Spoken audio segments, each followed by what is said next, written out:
दीपन, good morning. क्या view market पर इस समय, क्योंकि एक बड़ी रैली देखी हमने, लेकिन पिछले 3-4 दिन में मार्केट ने थोड़े रिवर्सल साइंस दिए हैं। और ऐसा नहीं है कि कोई बहुत ख़राब क्यूज थे मार्केट के पास। आपका व्यू क्या है इस समय मार्केट को लेकर, खास तौर से जो ब्रॉडर मार्केट में इस समय पेन देख रहे हैं हम लास्ट 2-3 दिन से, उस पर क्या व्यू है? अनुज, गुड गुड मॉर्निंग और आपके शो पे इनवाइट करने के लिए बहुत बहुत धन्यवाद। हमारा व्यू बहुत ही पॉजिटिव है मार्केट्स के ऊपर। और ये जो करेक्शन हम देख रहे हैं, it's a very good opportunity to invest in good quality stocks. और उसकी वजह ये है कि पिछले कुछ महीनों से या कुछ क्वार्टरों से जो सबसे बड़ी समस्या थी मार्केट की, वो थी इन्फ्लेशन और interest rates, rising commodity prices, और जो ग्लोबल हेडविंड्स है, मैक्रो मैक्रो हेडविंड्स है यूएस यूरोप में। उसकी वजह से वहां पर जो मार्केट्स की गिरावट की वजह से हमारे मार्केट्स में एफआईज की सेलिंग प्रेशर आ रही थी। But that trend clearly has got reversed. अभी वहां पर ऐसे शायद अनुमान लगा सकते हैं कि जो इंटरेस्ट रेट इन्फ्लेशन जो बढ़ रहे हैं, I think they are stabilized. एक पीक आ चुका है वहां पर। और उसकी सबसे बढ़िया सिग्नल ये है कि एफआई की बाइंग चलो चालू हो गई है। और ये बहुत ही अच्छी डेवलपमेंट है। और अगर इस ट्रेंड जारी रहती है, if this trend strengthens, then it is very good for our markets, क्योंकि अंडरलाइन फंडामेंटल्स तो हमारे मार्केट्स के अच्छे ही थे। लेकिन जो रिलेंटलेस सेलिंग आ रही थी, that was what was keeping the stocks pin down. लेकिन अगर उनकी भी बाइंग आ जाती है और हमारे जो लोकल डोमेस्टिक सेविंग्स है उनकी भी लिक्विडिटी आ रही है मार्केट्स में, फंडामेंटल्स भी रिमेनिंग स्टेबल, ये अर्निंग सीजन भी अच्छा जा चुका है, तो I think on the whole the picture looks very positive. And I think शायद 1-2 महीने में we should be able to see new all time highs for the market. वैसे भी मॉनसून सीजन सबसे बढ़िया रहता है for stock markets. So I'm very hopeful that we may see a very good rally over the next few weeks or months. चलिए फिर, ये हो गई बात मार्केट की। आज आईटी में ज़बरदस्त तेज़ी है दीपन। क्या लग रहा है यहाँ पर कि मार्केट थोड़ा सा ये मान रहा है कि चलिए जितनी वीकनेस होनी थी हो चुकी है, अब थोड़ा सा यहाँ पर एक सेकंड लुक दिया जाए? लार्ज कैप आईटी में आज इवन वीक मार्केट में सभी स्टॉक्स डे हाई पर।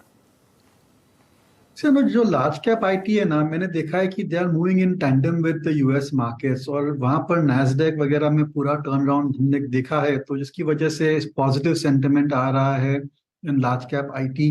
और जिस हिसाब से फॉरेन फ्लोज भी आ रहे हैं, आई थिंक आई सस्पेक्ट के जो ईटीएफ फ्लोज भी हमारे मार्केट्स में आ रहे हैं, they typically want to buy high index stocks और आईटीसी जैसे आईटी कंपनी जैसे कि TCS, Infosys, they anywhere very high weightage in the index, or so they are benefiting from ETF flows which are coming into the market. उसके अलावा I think अगर आप देखेंगे कि when we entered this earning season, अनुज, सब लोग लग रहा था कि आईटी के नतीजे अच्छे नहीं आएंगे, there will be pressure on the top line, and on the whole we should expect not so good results from the sector. But apart from Infosys, I think सभी आईटी कंपनीज के आंकड़े अच्छे आए हैं। और mid cap IT companies have really done very well. और आश्चर्य की बात यह है कि ऐसे कई मिड कैप आईटी स्टॉक्स भी है which are hitting all time और 52 वीक हाई। तो आई थिंक दैट जो हमारी फियर थी कि because of macro economic factors US और यूरोप में आईटी स्पेंड्स कम होगी, उसकी उसका सीधा सीधा नेगेटिव इफेक्ट हमारे आईटी स्टॉक्स पे आएगा। I think that particular trend is not yet visible in the earnings. और अगर वहां पर धीरे धीरे सुधार हो जाता है as far as their economy is concerned, तो शायद आईटी स्टॉक्स को एक या दो क्वार्टर की थोड़ी दबाव देखने को मिल सकती है। But there after I think they are in a structurally very positive zone. और आईटी स्पेंड्स तो बढ़ने वाली ही है। और ये जो नया एआई का जो चैट जीपीटी, आर्टिफिशियल इंटेलिजेंस, ये एक बड़ी ट्रिगर हो सकती है आईटी स्टॉक्स के लिए। And that can drive a very high level of IT spends across the board, जिसका फायदा इंडियन सॉफ्टवेयर कंपनीज को मिल सकता है। This is equal to like what we saw in the past, जैसे Y2K था, फिर इंटरनेट था, उसके बाद remote infrastructure management, application maintenance, और अभी ये नया एक पूरा ट्रेंड चालू हो गया आईटी में, जिसकी वजह से आईटी स्पेंड्स बढ़ सकती है। अच्छा दीपन जी, आप हर बार आते हैं तो क्लोजिंग में, ओपनिंग में आपसे बाजार पे बात होती है, सेक्टर से बात होती है। थोड़ा हट के बात करते हैं, आज शुक्रवार मूड में हैं हम सब लोग। आपकी वो मैराथन की फोटोग्राफ्स देखी थी मैंने। ये बताइए आप वीकेंड कैसे स्पेंड करते हैं? Ultimately my question will go to PVR. ये अपने इस दौर के नए लो पे है। क्या वीकेंड के एंटरटेनमेंट की थीम बदल गई है? अब क्या ओटीटी ने कैप्चर कर लिया आपके वीकेंड को? और पीवीआर पे आपका आउटलुक क्या है? फिर मैं क्यूएसआर पे भी आऊँगा धीरे धीरे। First of all I think coming specifically to my weekends, ये जो मई का महीना है अपना स्टॉक ब्रोकर्स पर्सपेक्टिव बहुत ही बिजी रहता है कि बहुत सारी कंप्लायंस डेडलाइंस रहती है. But that notwithstanding, coming specifically, मैं I can be frank and tell you कि मैं कई महीनों तक पीवीआर नहीं गया हूँ. And I find it very surprising that I'm not missing anything. I mean, per se, call it a lack of content, call it just that we're having good entertainment at home. But I've not gone to PVR. I suspect कि जो मेरे generation के लोग हैं या even the millennials or Generation Z, they are going less and less to the multiplexes. और ये एक structural problem हो गई है इस theater companies. So I'd be very cautious over that. Exactly यही पॉइंट है, कंटेंट की कमी, और स्पेशली वो जो सिनेमा को देखने की कॉस्ट है.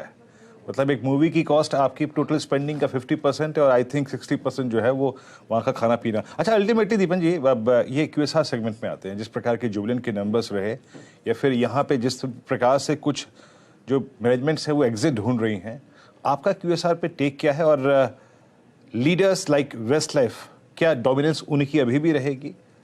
क्या बाय करना चाहेंगे? और जोमेटो पे आपका कॉल क्या है इस वक्त, जो आपका एक कन्विक्शन आइडिया भी रहा है historically?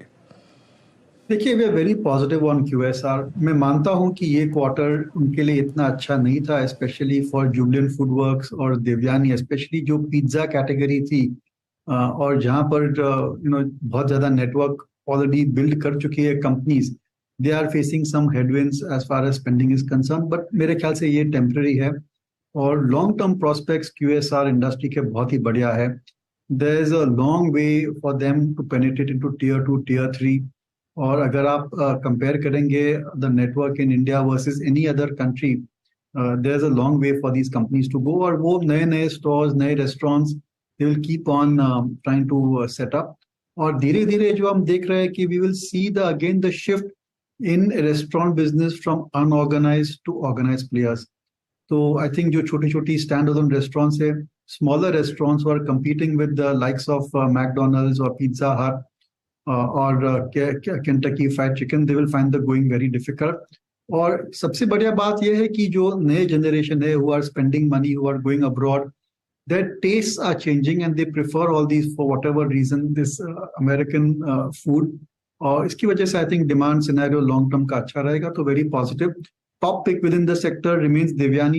Very pleased with the way the company is being managed. और no doubt ये quarter थोड़ा tough था उनके लिए, but it has been a great outperformer on all parameters compared to all the other QSR companies per se. Coming specifically to Zomato, ये जो ONDC की जो बात चल रही है, उसकी वजह से थोड़ा sentiment पे असर आया है, and that certainly is a new element of risk in Zomato. पर इसके अलावा अगर आप देखेंगे तो gradually I think it's becoming more and more main stream ordering food at home, और एक डुओपोली बन चुका है.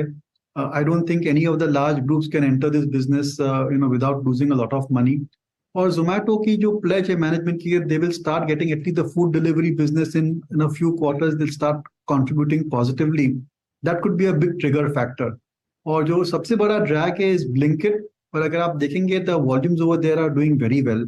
सो अब एक जोमेटो को आप एक ऑप्शन के तौर पे खरीद सकते हैं कि अगर ये चल गया, अगर ये पूरा बिजनेस मॉडल प्रॉफिटेबल हो जाता है, तो I think this can be a multi bagger over the next 3 to 5 years और सो. और अगर नहीं भी चलता है तो then at least you should cover your bets and not be invested very heavily in a concept stock like Zomato. Okay Deepan, एक बड़ी रैली रही है ऑटो स्टॉक्स में, ऑटो और ऑटो एंसिलरी में. यहाँ पर क्या अभी भी मौके हैं? बिल्कुल अनुज, आई थिंक आप सिलेक्टिवली ऑटो एंसिलरी खरीद सकते हैं. और मेरी राय में ऑटो एंसिलरी में इतनी अच्छी उछाल अभी तक देखने को नहीं मिली है. I think they will always be a lag compare to the OEMs. और लेकिन ऑटो में भी अच्छे प्रोस्पेक्ट्स है. With usual disclosure we are ना क्लाइंट्स आर इन्वेस्टेड. जो मिंडा ग्रुप कंपनीज है, मिंडा कॉप और Uno Minda, we are very positive on them. Auto ancillary में खाली एक ही चीज की ध्यान रखनी चाहिए कि जो भी आप स्टॉक खरीदो वहां पर make sure that they are not supplying engine parts, क्योंकि जो इंटरनल कंबशन इंजन है वहां पर जरूर से कुछ थ्रेट आ सकती है over the next 3 to 5 years और सो. और उसकी वजह से सेंटिमेंट बिगड़ सकता है. और वहां का जो कंपनीज ये पार्ट सप्लाई कर रही है उनकी प्राइस टू अर्निंग मल्टीपल पे असर आ सकता है. ऑल्दो अर्निंग्स में भी प्रीटी मच फाइन, क्योंकि जो ईवी की जो ट्रेंड है that is more in the future. So very positive on auto ancillaries per se.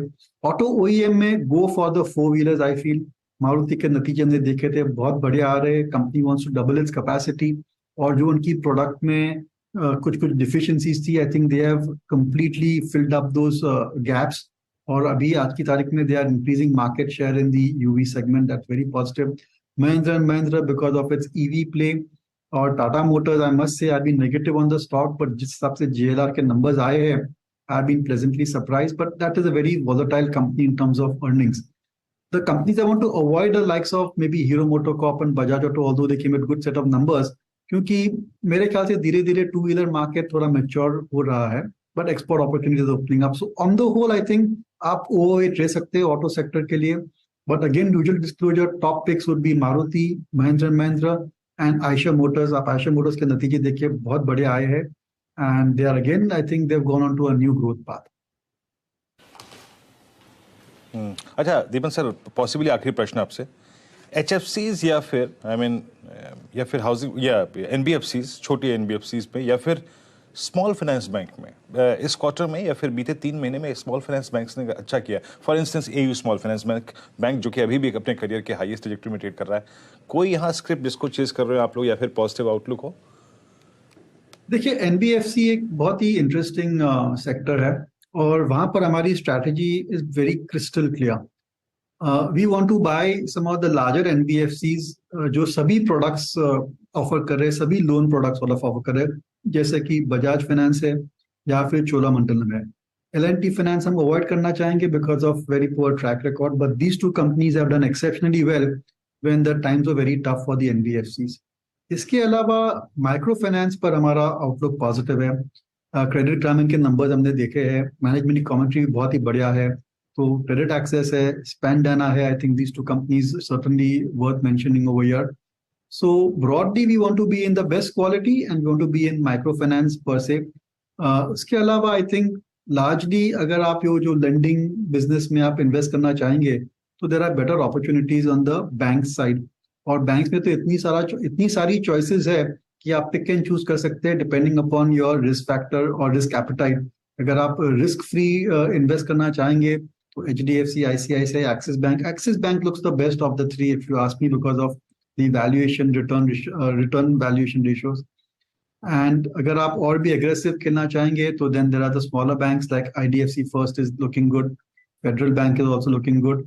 और PSU बैंक्स में अच्छी खासी ट्रेडिंग रैली हम देख रहे हैं, नतीजे अच्छे आए हैं. तो एक्चुअली बैंक्स के अंदर तो एक ब्लू स्काई सिनेरियो है एंड आई थिंक मेरे ख्याल से banks will be able to gain market share the expense of NBFC. So NBFC में थोड़ा आपको पिक एंड चूज करना पड़ेगा to get into the right kind of stocks, companies which can raise money at very attractive interest rates. Deepan ji बहुत बहुत शुक्रिया आप इस कार्यक्रम में शामिल हुए और हैव अ नाइस वीकेंड और अच्छा सप्ताहांत है. एक OTT पे कोई सजेशन है वीकेंड पे, क्या देखेंगे आप या फिर क्या देखना चाहिए या फिर आपके दिल के नजदीक क्या है? देखिए एक if I can take 1 minute of your time, see what happened. ये जो बहुत बढ़िया आई है मिसेस बैनर्जी वर्सेस नॉर्वे, ठीक है, ये PVR में भी आई थी लेकिन we didn't see it over there, but I am watching it just now on OTT. It has come on Netflix. So, this is the trend, that you don't have the urge to go to a multiplex. The same movies are coming in a few weeks on OTT and you can watch it in a leisurely manner from your home. So that's how entertainment trends are changing. Mrs. Chatterjee versus Norway. मेरे ख्याल से Netflix पे है ये. खैर बहुत बहुत शुक्रिया दीपन सर, इस कार्यक्रम में आप शामिल हुए. सभी स्टॉक्स पे, इंडस्ट्रीज पे, सेक्टर्स पे अपनी राय रखी. आपने बहुत बहुत शुक्रिया.